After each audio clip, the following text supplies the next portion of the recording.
வணக்கம். இப்போ ரீசெண்டா பாத்தீங்கன்னா தேர்தல் ஆணையம் வந்துட்டு தமிழ்நாடு சட்டமன்ற தேர்தல் 2026க்கான தேதியை வெளியிட்டாங்க. இதை முன்னிட்டு தமிழ்நாடு வந்து தேர்தல் களத்தை காண்றதுக்கு வந்து பரபரப்பா இயங்கிட்டு இருக்குன்னு சொல்ல முடியும். இதை தொடர்ந்து பாத்தீங்கன்னா அசாம், கேரளா, மேற்கு வங்காளம், புதுச்சேரியிலுமே தேர்தலுக்கான டேட் அனௌன்ஸ் பண்ணிட்டாங்க. தமிழ்நாடுல பாத்தீங்கன்னா ஏப்ரல் 23ஆம் தேதி வந்துட்டு டேட் அனௌன்ஸ் பண்ணிட்டாங்க. அதை தொடர்ந்து தேர்தல் ஆணையம் என்ன பண்ணிட்டாங்கன்னா தேர்தல் நடத்தை விதிகளை வந்துட்டு உடனடியாக அமல்படுத்திட்டாங்க. இந்த மாடல் கோட் ஆஃப் கான்டக்ட் இது எதுக்குன்னா இந்த தேர்தல் நேரத்தை ஒட்டி அரசியல் கட்சிகளும் மக்களும் என்னென்ன செய்யணும் செய்யக்கூடாதுன்ற விதிமுறைகளை உள்ளடக்குனது தான் இந்த மாடல் கோட் ஆஃப் கான்டக்ட். அதுல என்ன சொல்லியிருக்காங்கன்றத வந்து நான் உங்களுக்கு இந்த வீடியோல சொல்றேன். அதுக்கு முன்னாடி வெல்கம் பேக் டு லீகல் கட்சன். சோ முதல் விதிமுறைகள் என்னன்னு பாத்தீங்கன்னா, இனிமேல் வந்துட்டு எந்தவித புதிய நலத்திட்டங்களையோ இல்ல சலுகைகளையோ வந்துட்டு அரசு வந்து அறிவிக்கவே கூடாது. ரெண்டாவது பாத்தீங்கன்னா எந்தவித சாலை பணிகளும் புதுசா நடைபெறக்கூடாது. கட்டட திறப்பு விழாவும் அது மட்டும் இல்லாம அடிக்கல் நாட்டு விழால கலந்துக்கவும் நடத்தவும் கூடவே கூடாது. நெக்ஸ்ட் கவர்மெண்ட் காசுல அரசியல் கட்சிகள் செய்த சாதனைகளை விளம்பரப்படுத்தக்கூடாது. அப்புறமா பாத்தீங்கன்னா இந்த பப்ளிக் பிளேஸ்ல இந்த கட்சி தலைவர்களோட சிலைகள் வந்துட்டு மக்களை டிசீவ் பண்ற மாதிரியான எந்த சிலைகளும் மறைக்கப்பட வேண்டும். அது மட்டும் இல்லாம சுவரொட்டிகளுமே வந்து மேக்சிமம் வந்து போஸ்ட் பண்ணாம மறைச்சிருவாங்க. நெக்ஸ்ட் மக்களுக்கு என்ன சொல்றாங்கன்னா 50,000க்கு மேல பணத்தை உரிய ஆவணங்களோட எடுத்து செல்லுங்கள். முக்காசி எடுத்துட்டே போகாதீங்க. அப்படி கேஷ் எடுத்துட்டு போறீங்கன்னா உரிய ஆவணத்தோட எடுத்துட்டு போங்க. இன்கேஸ் உங்ககிட்ட ஆவணங்கள் இல்லைன்னா அதை வந்து சீஸ் பண்ணி வச்சிருப்பாங்க செக்கிங் பண்ற ஆபீசர்ஸ். நீங்க பிறகு வந்து உரிய ஆவணங்களை காட்டின உடனே அதை வந்து உங்ககிட்ட ரிலீஸ் பண்ணி கொடுத்துருவாங்க.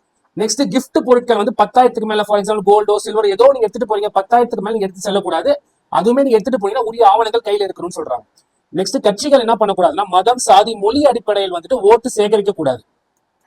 அப்புறம் அந்த ஓட்டு போடுற அந்த போலிங் ஸ்டேஷன்ல இருந்து 100 மீட்டருக்கு முன்னாடி வரைக்கும் வாக்கு சேகரிக்க கூடாது.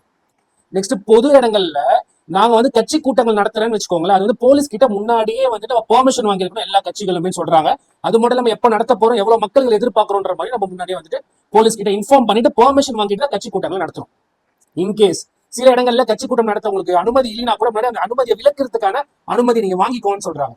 நெக்ஸ்ட் அரசியல் கட்சிகள் இந்த பணம் பட்டுவாடா செய்யவே கூடாது. ஒரு ஓட்டுக்கு இவ்வளவு பணம் கொடுக்கவே கூடாது. அது மட்டும் இல்லாம லிக்கர் நான் உங்களுக்கு சரக்கு தரேன் இல்ல ஓட்டு போற அடிக்கு நான் உங்களை வேன் வச்சு கூட்டு போறேன் இல்ல அவங்களை மிரட்டுறதோ இல்ல எங்களுக்கு ஓட்டு போடுங்க அவங்களை கூட்டு போய் இறக்குறோன்றதோ எந்த வித வாக்குறுதியுமே கொடுக்கக்கூடாது. அண்ட் லாஸ்டா பாத்தீங்கன்னா இன்னொரு வேட்பாளரை விமர்சிக்கும் போது அவங்க தனிப்பட்ட வாழ்க்கையை வச்சு விமர்சிக்க கூடாது. அவங்களோட நலத்திட்டங்கள் இல்ல என்னென்ன செஞ்சிருக்காங்கன்னு அதை வச்சு நீங்க விமர்சிக்கலாம். இப்போ ரீசெண்டா பாத்தீங்கன்னா இந்த விதிமுறைகள் வந்து இது வந்து இன்னும் நிறைய விதிமுறைகள் இருக்கு. பட் இது மேஜரான இந்த விதிமுறைகள் எல்லாமே நீங்க கண்டிப்பாக ஃபாலோ பண்ணணும்னு சொல்லிட்டு எலெக்ஷன் கமிஷன் ஆஃப் இந்தியா சொல்லிட்டாங்க.